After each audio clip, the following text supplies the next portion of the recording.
I'm German. I'm born in the Black Forest, and I started painting in Berlin. When I grew up, there was no painting. It was all performance art. It's not really a face, right? So it's very formal, and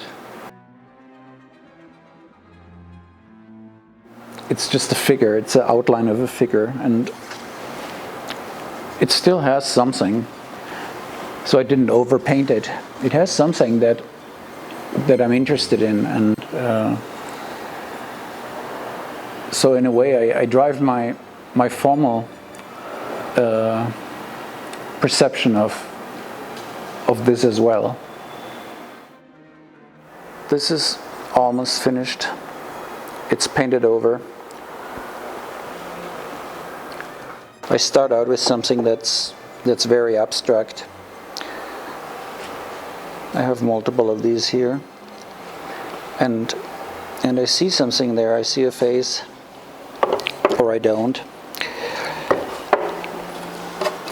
and I refine it.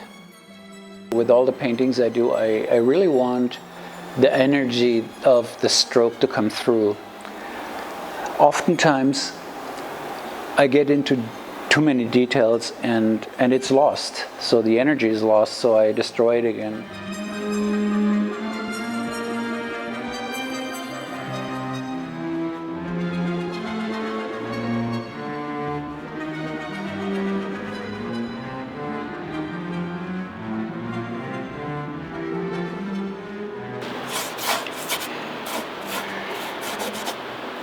In this round I add a little bit, and I just enhance the previous layer. I do it with black, and I don't do too much, so I just stay with this, and I pick the next one. It's really about the speed, it's not about the perfection. I do it with all of them, and one by one I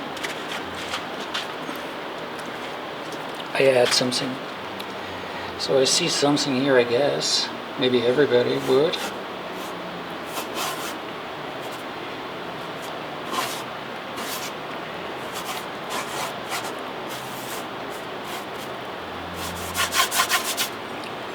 So that's okay. Next step, we'll finish or add more. And a smaller mouse. And there we go.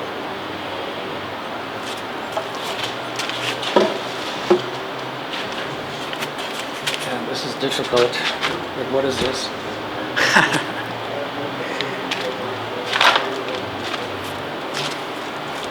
So there is something. There are a ton of pictures, a ton of faces in here, so let's see where the best one is.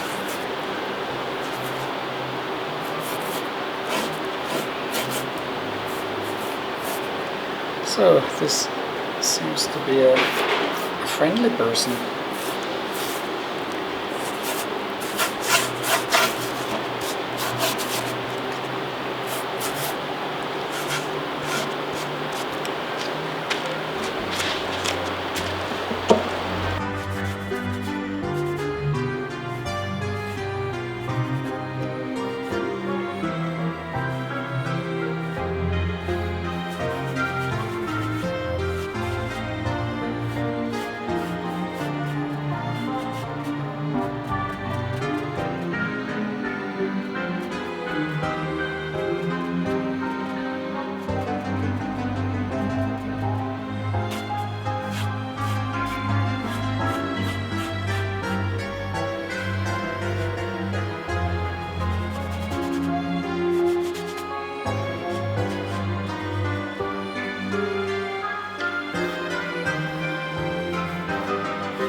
I already did these. These are in a later stage. I added red and white. And the red I like to use for vulnerability, to make it human. fleshy. I do it in different ways, more or less. They're not finished, but they're 1 or 2 stages ahead of the other ones. That's an accident. I didn't plan to use the blue, but it looks good. It's blue drips, and I'm going to incorporate this in the next stage.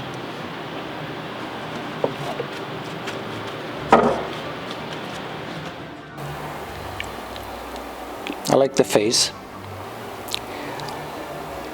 so I didn't touch it. I didn't want to destroy the face. You already saw the large ones with the tar, and I brought these here. These are from the 80s, actually. These 3, and this is when I first did that.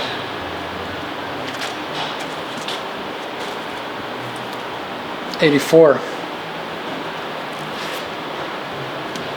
So this is a very old layer of tar that has worked over time. There was nothing on top, so you can't really see the effect of this, but this one here is very interesting because here I added a light blue, and in the time of these 30 years or longer, the tar actually swallowed the top layer here. Not everywhere, but where the tar was thick enough to kind of stay liquid. Here you can see it just swallowed the blue. So it's a living painting. This is now 30 years old. Well, actually it's more than that, but at least 30. So I try to do the same thing that I did here with these. I use layers of tar underneath and put paint on top. There's something that develops here already because it was kind of wet still. I don't expect this to change immediately. It will take a very long time. It's very slow. So this is really just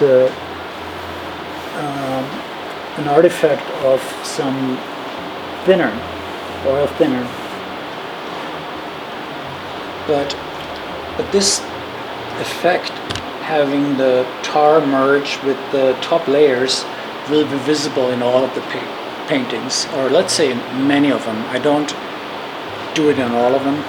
I sometimes just use oil paint for black, but I do like the idea to have a living painting that will change over time.